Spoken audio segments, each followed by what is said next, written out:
और बड़ी खबर की बात करें, बीएसपी अध्यक्ष मायावती ने 2019 लोकसभा चुनाव के बाद समाजवादी पार्टी से गठबंधन टूटने पर बहुत बड़ा खुलासा किया है।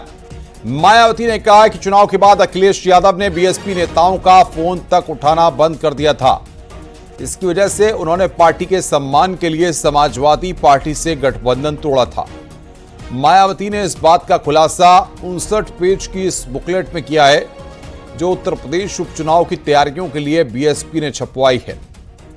तो मायावती ने यहां पर बहुत बड़ा खुलासा किया है। बीएसपी एसपी गठबंधन टूटने पर बहुत बड़ा खुलासा मायावती के द्वारा किया गया है। मायावती ने बताया कि क्यों टूटा था गठबंधन। अखिलेश बीएसपी नेता के फोन नहीं उठाते थे, पार्टी के सम्मान के लिए गठबंधन तोड़ा।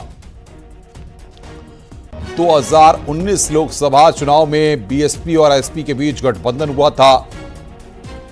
मायावती ने इस बात को बताया कि क्यों गठबंधन टूटा था। बड़ी खबर हम आपको बता रहे हैं, समाजवादी पार्टी से गठबंधन टूटने पर बहुत बड़ा खुलासा मायावती के द्वारा किया गया है। बीएसपी के सुप्रीमो मायावती के द्वारा किया गया है। मायावती ने कहा कि चुनाव के बाद अखिलेश यादव ने बीएसपी नेताओं का फोन तक उठाना बंद कर दिया था। इसकी वजह से उन्होंने पार्टी के सम्मान के लिए समाजवादी पार्टी से गठबंधन तोड़ा था। मायावती ने इस बात का खुलासा 59 पेज की उस बुकलेट में किया है जो उत्तर प्रदेश उपचुनाव की तैयारियों के लिए बीएसपी ने छपवाई है।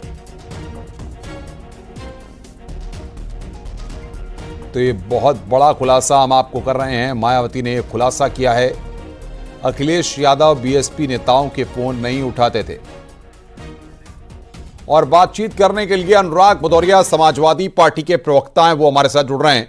अनुराग जी, समाजवादी पार्टी ने जिस तरीके से 2019 में बीएसपी के साथ गठबंधन किया था, मायावती ने अब यहां पर बड़ा खुलासा किया है कि चुनाव के बाद अखिलेश यादव बीएसपी के नेताओं के फोन ही नहीं उठाते थे। देखिए, सवाल यह है कि आप अच्छी तरह जानते हैं कि समाजवादी पार्टी के राष्ट्रीय अध्यक्ष जी कितना सम्मान करते हैं अपनी सीनियर नेताओं का। और अभी हाल में जब किसी ने, बीजेपी के प्रवक्ता ने किसी ने गलत बोला बहन जी मायावती जी के लिए, उन्होंने तुरंत बोला नहीं, हमारी पार्टी अलग है, हमारे दोनों की विचारधाराएं में फर्क हो सकता है, लेकिन संस्कृति और सम्मान जो होता है समाज का वो एक होना चाहिए। उन्होंने तुरंत उसे टोका, कहा जो कहा गया है बहन जी के लिए इसने गलत बोला। तो हम लोग तो इस टाइप के लोग हैं। दूसरी बात, दरअसल में हो ये रहा है कि भारतीय जनता पार्टी इस समय 2024 का लोकसभा चुनाव हारने के बाद बौखलाई और परेशान है। और वो काम क्या करती है कि एक एजेंट इधर उधर से लाके कुछ न्यूज इकट्ठा करके मीडिया को दे देती है, कहती है अब यही सब दिन भर चलाओ, लेकिन वो मंगेश यादव मत चलाना। एक बच्चा को जिसका इनकाउंटर कर दिया गया, आप बताइए कि घर में एक बच्चा बीमार होता है ना तो पूरे माँ बाप तड़पने लगते हैं उसको डॉक्टर को दिखाने के लिए, परेशान हो जाते हैं, बच्चे को खांसी आ रही है, और आपने उसको गोली मार दी 19-20 साल के लड़के को। किस बात पे मार दी? हम एक बात मान लें, जिसके बड़े बड़े माफिया और बड़े बड़े चोर डकैतों घर देखें, ठन्ना से क्या बिल्डिंगें और क्या महल उनके खड़े होते हैं, महल और बिल्डिंगें खड़ी हैं माफियाओं के डकैतों की, उनके घर में बड़ी बड़ी गाड़ियां करोड़ों की खड़ी होती हैं और ये अधिकारी वहां सलाम ठोकने जाते हैं। नहीं है तो आप देख लीजिए अपना कैमरा भेज के।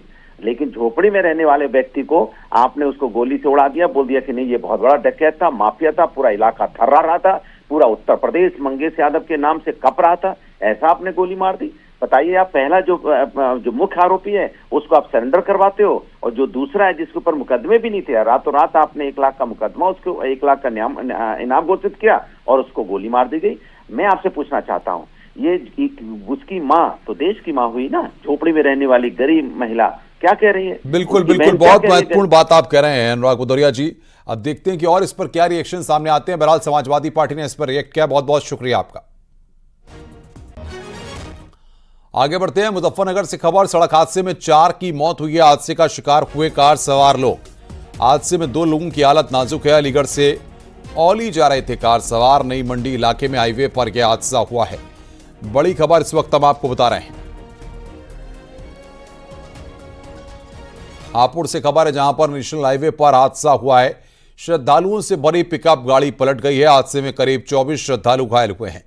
बता दें कि राजस्थान से जहारवीर बाबा के दर्शन कर वापस लौटते वक्त यह हादसा हुआ है। हादसे में घायल 10 श्रद्धालु मेरठ रेफर किए गए। थाना गढ़मुक्तेश्वर के NH9 की यह घटना है।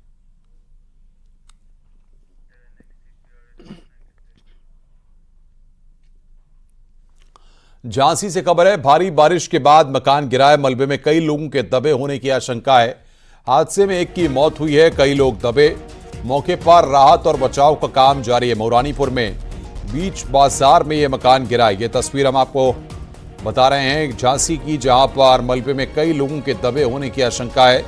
मौके पर राहत और बचाव का काम जारी है। मौरानीपुर में बीच बाजार में मकान गिरा।